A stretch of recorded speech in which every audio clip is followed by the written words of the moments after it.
اس کے چہرے پر ایک کراہیت انگیز مسکراہٹ پھیل گئی۔ ہاں زبیدہ بیگم، مال تو واقعی اول نمبر کا ہے، چہرہ دیکھ کر ہی بڑے بڑے سیٹھوں کی جیبیں ڈھیلی ہو جائیں گی۔ یہ لو تمہاری رقم۔ اس نے نوٹوں کا ایک بھاری بنڈل زبیدہ کی طرف بڑھایا۔ زبیدہ نے جھپٹ کر پیسے لیے اور ان کی گنتی شروع کر دی۔ مہجبین کو لگا جیسے اس کا سانس رک گیا ہو۔ اس نے گھسیٹتے ہوئے خود کو چچی کے پیروں کے پاس گرایا۔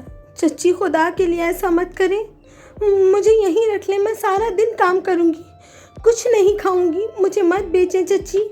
اس کی آواز گلے میں پھنس رہی تھی۔ چلو اٹھ یہاں سے، نوٹنکی۔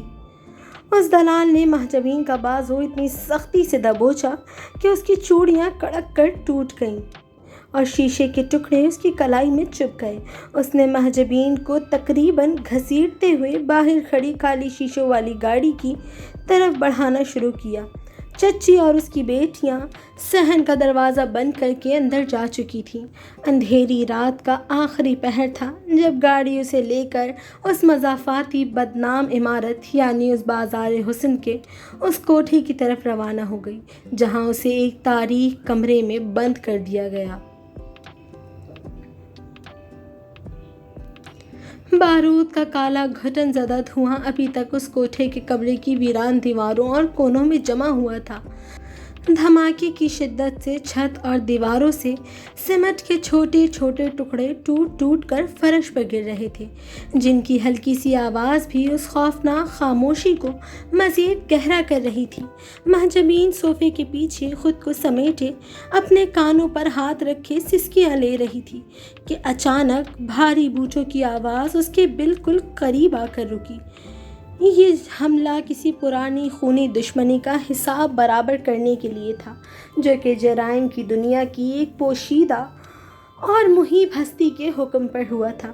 اگلے ہی سیکنڈ کالے لباس میں ملبوس، چہرے پر آہنی نقاب سجائے کارندے نے آگے بڑھ کر مہجبین کا نازک بازو اپنے لوہے جیسی سخت مٹھی میں دبوچ لیا اور اسے ایک جھٹکے سے کھڑا کر دیا۔ مٹھی کی سختی سے مہجبین کی کلائی میں پہنی شیشے کی چوڑیاں کڑک کر کے ٹوٹ گئیں اور ان کے باریک ٹکڑے اس کی گوری جلد میں چپھ گئے جس سے خون کی ایک باریک دھار بہنے لگی۔ چھوڑیں مجھے، خدا کے لیے مجھے مت ماریں، میرا کوئی قصور نہیں ہے۔ مہجبین نے درد اور دہشت سے بلبلاتے ہوئے اپنے کانپتے ہوئے ہاتھ اس کارندے کے سامنے جوڑ دیے۔ اس کا معصوم حور شمائل چہرہ اس وقت آنسوؤں، مٹی اور بارود کی راکھ سے اٹا ہوا تھا۔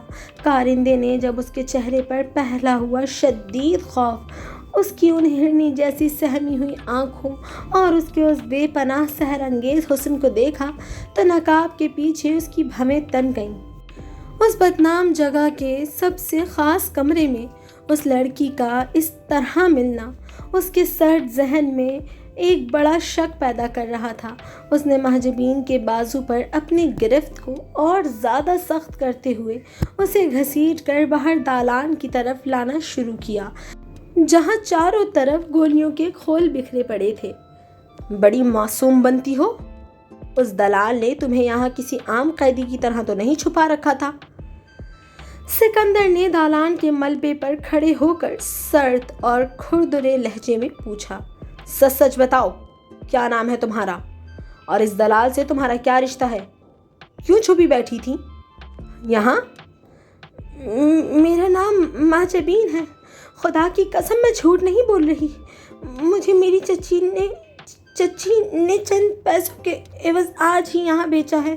میرا اس دلال سے کوئی تعلق نہیں ہے، میں تو یہاں سے بھاگنا چاہتی تھی۔ مہجبین کی اونچی سسکیاں دالان کی ویرانی میں گونجیں۔ وہ اتنی ڈری سہمی تھی کہ اس کا پورا وجود کسی پتے کی طرح لرز رہا تھا۔ تبھی دوسرا کارندہ ایوان اپنی جدید رائفل کندھے پر ٹکائے لاشوں کے پاس سے گزرتا ہوا ہنستا ہوا ان کے قریب آیا۔ اوئے سکندر، یہ کس نازک پری کو پکڑ لایا تو؟ یہ دلال تو بڑا عیاش نکلا، بندوقوں کے بجائے ایسی ڈری سہمی گڑیا چھپا رکھی تھی اس نے۔ لگتا ہے یہ اس کمینے کی کوئی خاص مخبر ہے جو چہرہ ایسا معصوم بنا کر رکھتی ہے کہ بندہ دھوکہ کھا جائے۔ مخبر ہوگی اپنے گھر کی ایوان بھائی۔ تیسرے کارندے نے گولیوں کی خالی میگزین بدلتے ہوئے ہنس کر کہا۔ دیکھو تو کیسے کانپ رہی ہے، لگتا ہے ابھی اور روئی تو یہ پورا گودام آنسوؤں سے بھر دے گی۔ سکندر بھائی، اسے تو دیکھ کر ہی مجھے ہنسی آ رہی ہے۔ اس کا دلال اس کو ہمارے سامنے ڈھال بنانے چلا تھا۔ ارے ڈھال کیا بنائے گا، یہ تو خود اپنی چادر میں چھپنے کی جگہ ڈھونڈ رہی ہے۔ ایوان نے ایک اور کہا لگایا۔ سکندر، اگر باس نے اس کو دیکھ لیا نا تو وہ تفتیش کرنے کے بجائے اس کے آنسو دیکھ کر ہی کمرے سے باہر چلے جائیں گے۔ بس کرو تم دونوں، اپنی یہ مستیاں، تفریح اور ہنسی مذاق بند کرو۔ سکندر نے سختی سے ان دونوں کو گھورا، لیکن اس کی اپنی نظریں بھی محجبین کی اس خستہ حالت پر ٹک گئی تھیں۔ تمہیں پتہ ہے نا، اگر باس کو معلوم ہوا کہ تم یہاں اس بارود کے ڈھیر میں کھڑے ہو کر مذاق کر رہے ہو تو وہ پاکستان سے روس پہنچنے سے پہلے ہی تمہارا ٹکٹ کاٹ دیں گے۔ وہاں ان کے سامنے تمہاری ساری کامیڈی دھری کی دھری رہ جائے گی۔ یہ سنتے ہی ایوان نے فوراً اپنے منہ پر ہاتھ رکھ لیا اور دوسرے کارندے نے معصومیت سے آسمان کی طرف دیکھا۔ ارے نہیں سکندر بھائی، ہم تو بس اس لڑکی کا خوف کم کر رہے تھے، دیکھو نا بیچاری کی جان ہی نکلنے والی ہے۔ سکندر نے ایک گہرا سانس لیا اور اپنے بیلٹ سے بندھا ہوا وائرلیس سیٹ نکالا۔ اس نے ایک نظر محجبین کی اس حالت پر ڈالی جو اب بھی فرش پر بیٹھی اپنے زخموں کو چھپا رہی تھی، اور پھر وائرلیس کا بٹن دبا کر انتہائی مؤدبانہ اور سنجیدہ لہجے میں بولا۔ باس، دلال کا پورا نیٹ ورک ملیا میٹ کر دیا ہے، ہر چیز تباہ ہو چکی ہے، لیکن یہاں اندر اس کے خاص کمرے سے ایک لڑکی ملی ہے، بے حد چالاک اور مکر کرنے والی مخبر معلوم ہوتی ہے، لیکن اس وقت بہت زیادہ ڈری سہمی ہے۔ کیا حکم ہے باس؟ وائرلیس کی دوسری طرف ایک گہری محیب خاموشی چھا گئی۔ سگنل بالکل صاف تھا، مگر وہاں سے کوئی آواز نہیں آئی۔ کارندے سانس روک کر کھڑے ہو گئے تھے۔ وائرلیس کی اسکرین پر ایک مخصوص سگنل چمکا، جس کا مطلب ان سب کے ذہنوں میں بالکل واضح تھا۔ باس کا خاموش اشارہ آ چکا تھا۔ باس کا حکم ہے، سکندر نے وائرلیس واپس بیلٹ میں لگاتے ہوئے سرد لہجے میں کہا۔ اسے گاڑی میں ڈالو، یہ ہمارے ساتھ روس جائے گی۔ باس خود اس کا سچ اگلوانا چاہتے ہیں۔ ایوان نے فوراً محجبین کی طرف دیکھا اور مسکراتے ہوئے اپنے مخصوص انداز میں بولا۔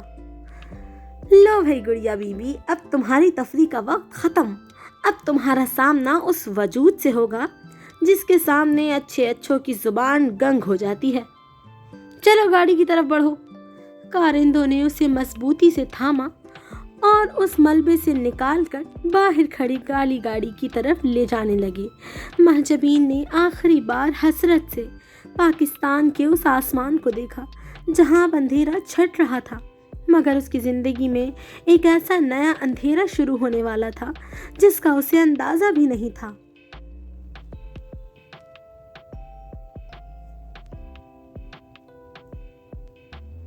کالی گاڑی کے بھاری دروازے ایک بار پھر بند ہوئے اور مضافاتی اندھیرے کو چیرتی ہوئی سیدھی ہوائی اڈے کے ایک انتہائی محفوظ اور خفیہ راستے پر جا رکی۔ وہاں زیر زمین سلطنت کے پوشیدہ مافیا کنگ کا پرائیویٹ جیٹ پہلے سے تیار کھڑا تھا، جس کے انجن کی دھیمی گونج رات کے آخری پہر کو مزید سنسنی خیز بنا رہی تھی۔ کارندوں نے محجبین کو انتہائی احتیاط مگر مضبوطی سے اس پرائیویٹ جیٹ کے اندر پہنچایا اور عالی شان چمڑے کی ایک نشست پر بٹھا دیا۔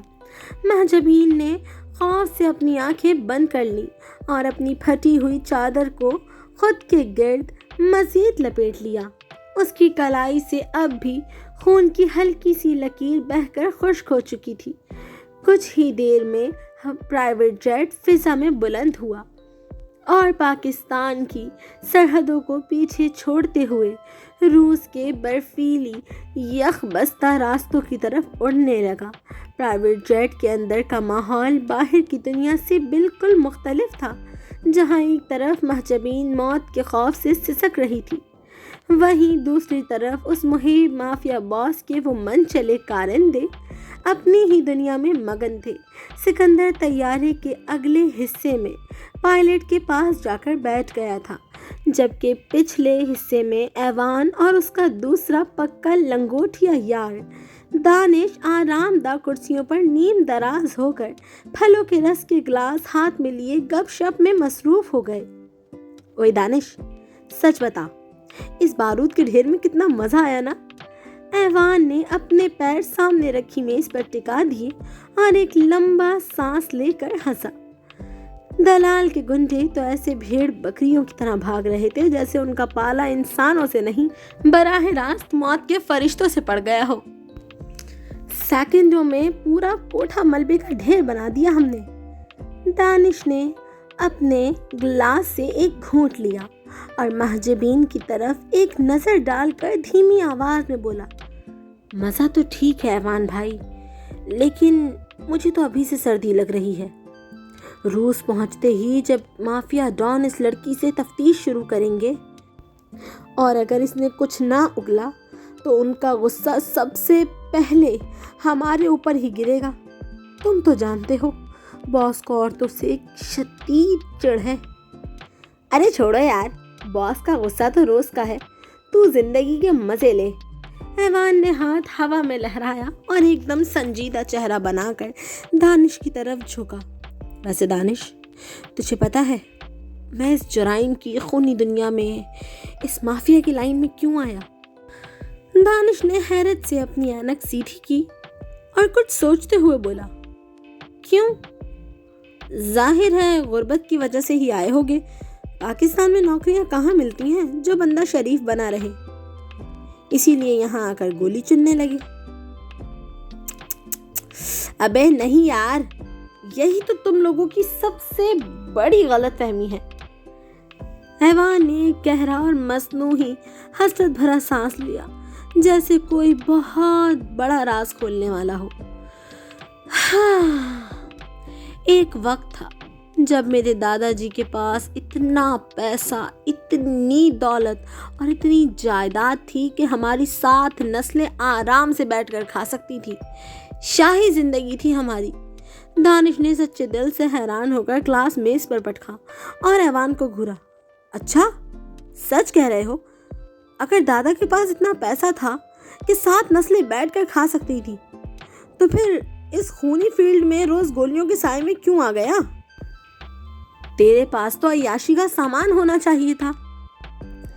ایوان نے انتہائی معصومیت سے اپنے دونوں ہاتھ پھیلائے اور بولا، تو وہی تو بتا رہا ہوں نا میرے بھائی، وہ 7 نسلیں تو کھا پی کر برابر کر گئیں۔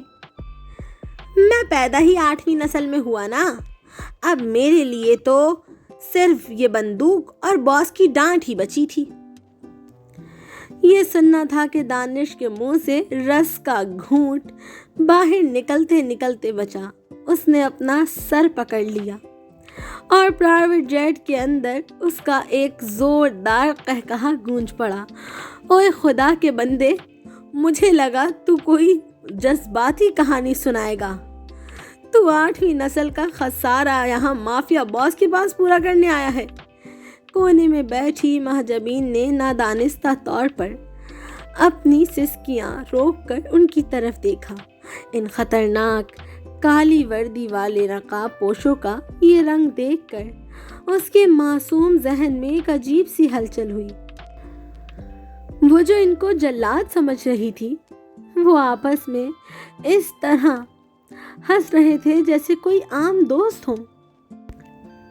مگر جیسے ہی پرائیویٹ جیٹ کی کھڑکی سے باہر دیکھا تو بادلوں کے نیچے اب روس کی برفیلی پہاڑیوں کا سفید اور یخ بستہ منظرنامہ شروع ہو چکا تھا، جو محجبین کو یاد دلا رہا تھا کہ وہ اب اپنی قسمت کے سب سے بڑے اور آخری امتحان کی طرف بڑھ رہی ہے، جہاں وہ محیب اور عورتوں سے نفرت کرنے والا پوشیدہ مافیا ڈان اس کا منتظر تھا۔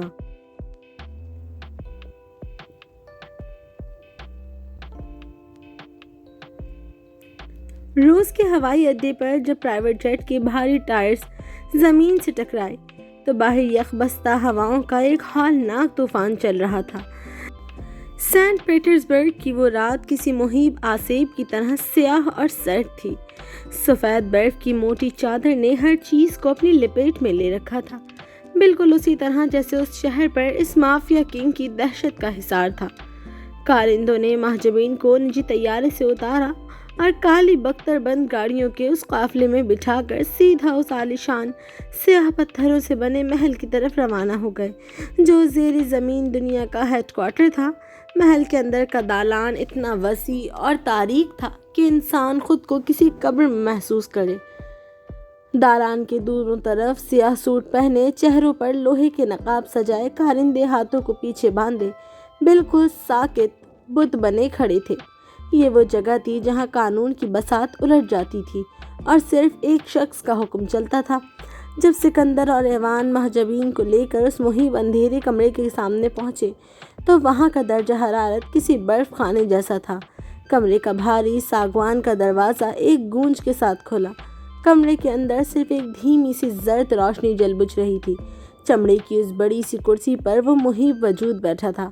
اس کا چہرہ اب بھی سائے کے پیچھے چھپا ہوا تھا، مگر اس کے چوڑے شانے اور انگلی میں موجود سیاہ عقیق کی انگوٹھی میز پر ایک شفاف دستک دے رہی تھی۔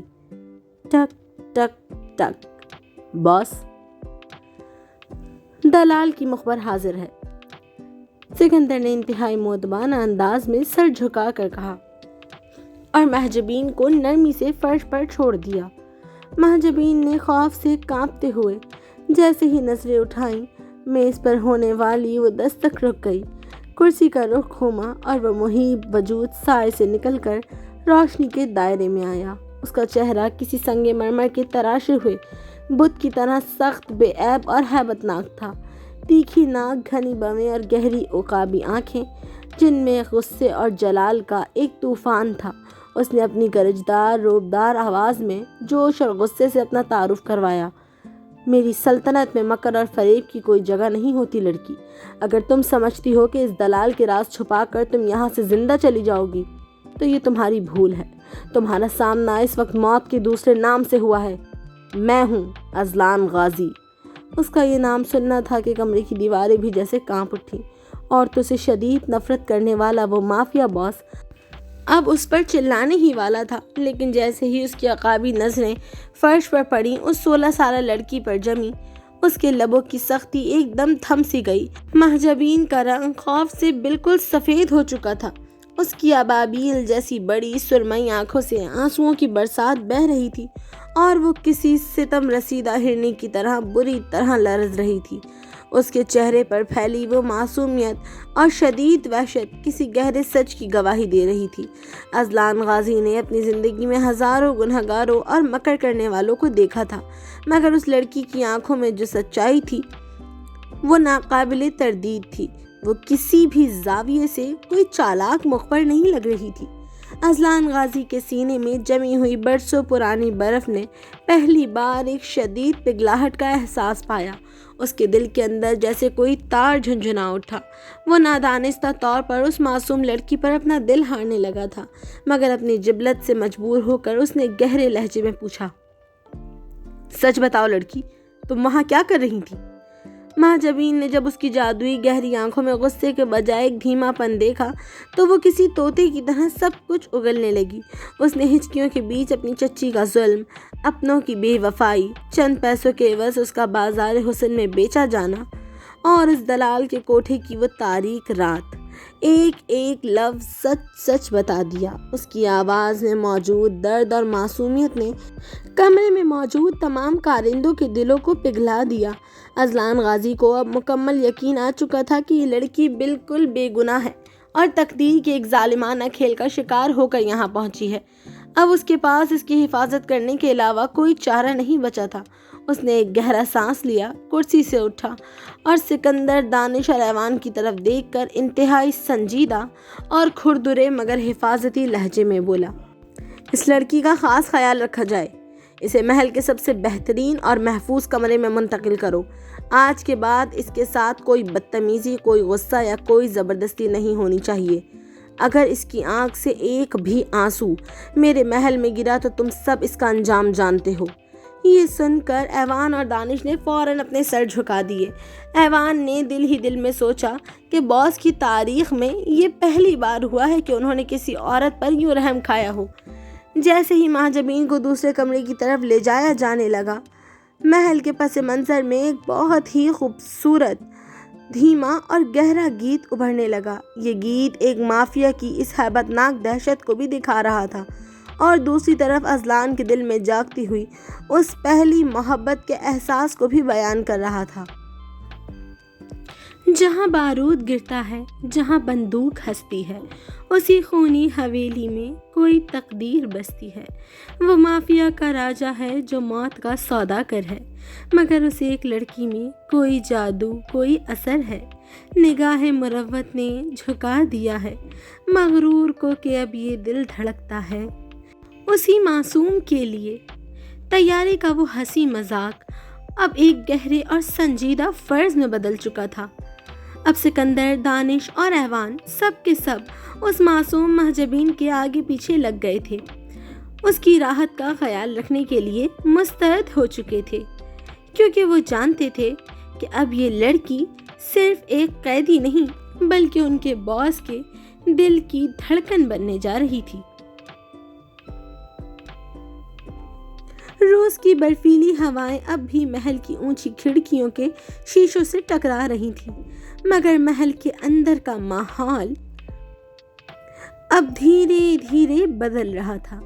مہجبین کو جس کمرے میں ٹھہرایا گیا تھا وہ کسی شہزادی کے خوابگاہ جیسا عالی شان تھا۔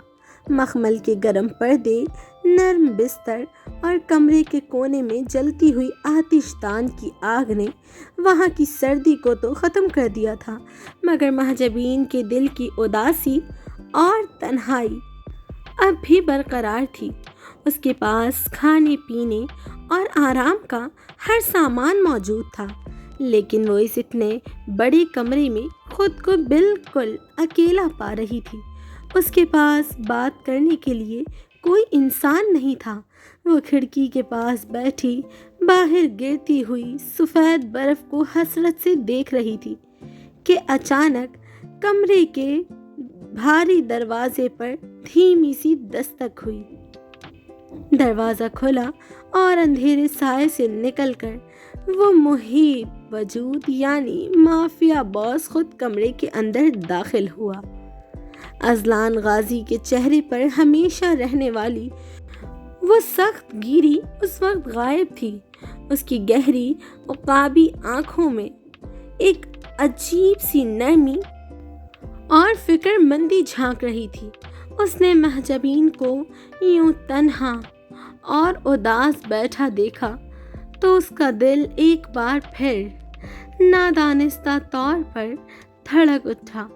وہ آہستہ سے اس کے قریب آیا اور اپنی گہری دھیمی آواز میں پوچھا، تمہیں یہاں کسی چیز کی ضرورت تو نہیں ہے مہجبین؟ کوئی تکلیف یا کوئی ایسی چیز جو تمہیں پریشان کر رہی ہو؟ تم بنا کسی خوف کے مجھے بتا سکتی ہو۔ مہجبین نے چونک کر اس کی طرف دیکھا۔ زندگی میں پہلی بار کوئی اتنی بڑی اور ہیبت ناک شخصیت اس کے سامنے اتنی رحم دلی اور نرمی سے بات کر رہی تھی۔ چچی کے گھر میں تو صرف گالیاں اور مار پیٹ ہی اس کا مقدر تھی، مگر یہاں اس مافیا باس کی اس رحم دلی نے مہجبین کے دل سے خوف کی آخری دیوار بھی گرا دی، اور وہ زندگی میں پہلی بار کسی کے سامنے اپنے دل کی بات کہنے کے لیے کھلنے لگی۔ اس نے اپنی بڑی بڑی معصوم آنکھوں میں آنسو بھر کر اذلان کی طرف دیکھا اور بولی، یہاں سب کچھ بہت اچھا ہے، لیکن میری زندگی بہت اداس ہے کیونکہ یہاں میرے پاس بات کرنے کے لیے کوئی ہے ہی نہیں۔ چچی کے گھر میں ہر وقت مار پڑتی تھی، سارا دن کام کا عذاب تھا، پر کم از کم وہاں لوگ تو تھے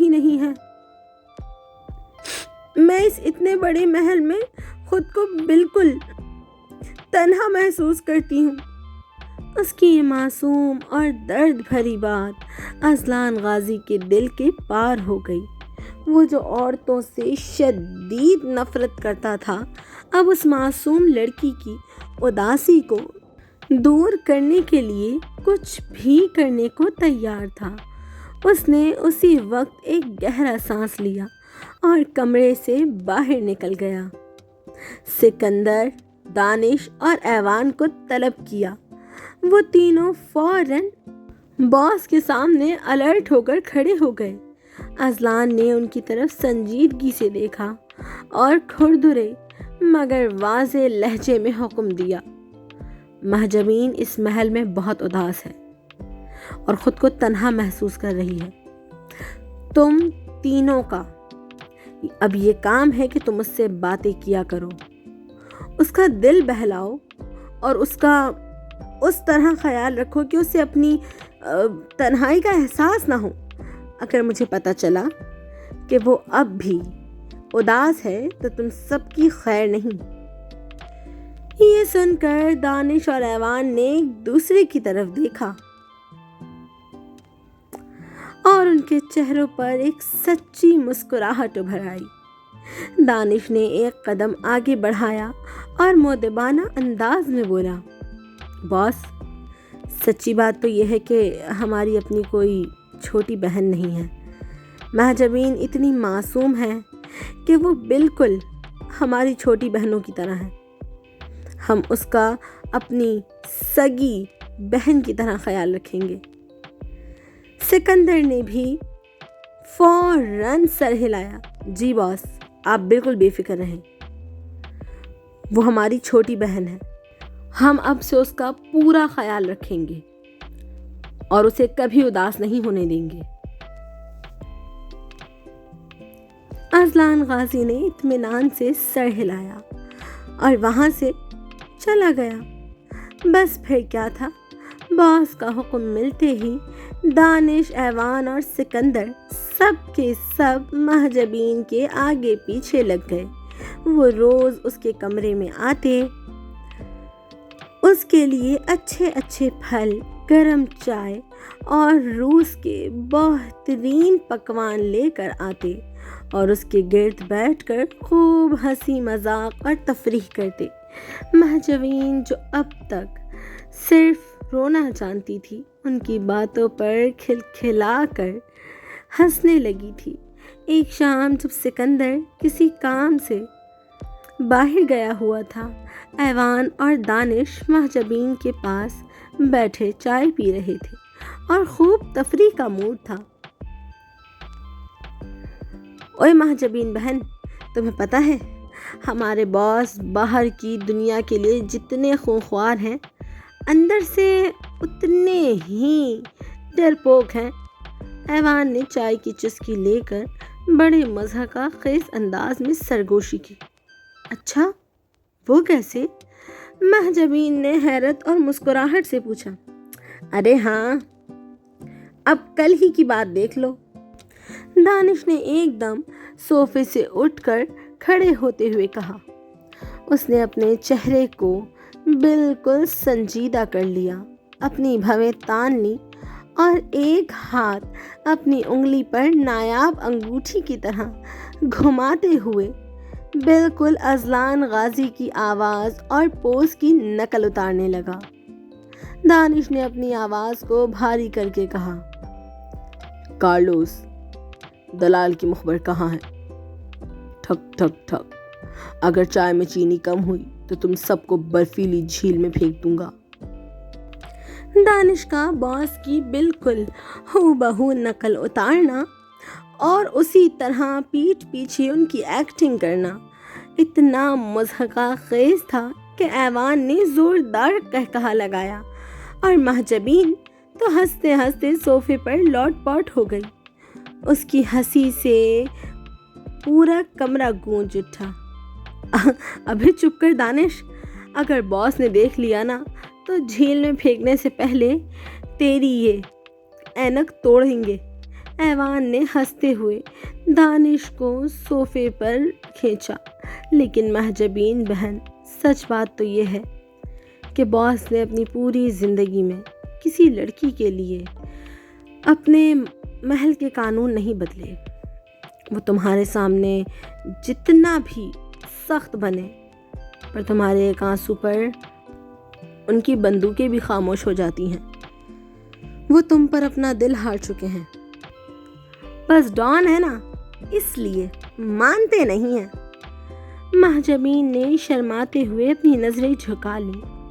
اس کے گال گلابی ہو گئے۔ وہ خطرناک مافیا حویلی، جہاں کبھی صرف بندوقوں کا شور ہوتا تھا، اب ان تینوں بھائیوں جیسے دوستوں کی ہنسی مذاق، تفریح اور ایک انکہی محبت کے رنگ سے پوری طرح مہک رہا تھا۔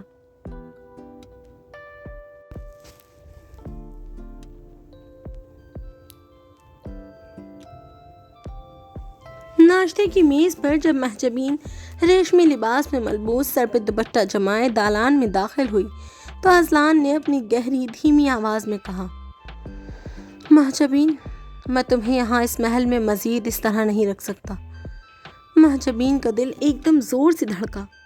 اسے لگا کہ شاید اب اسے اس محل سے نکالا جا رہا ہے، یا اذلان اسے کسی بات پر ڈانٹ رہا ہے۔ اس کا رنگ خوف سے سفید ہو گیا اور اس کی بڑی بڑی آنکھوں میں آنسو تیرنے لگے۔ لیکن میں کہاں جاؤں؟ مہجبین نے لرزتی ہوئی آواز میں روتے ہوئے پوچھا۔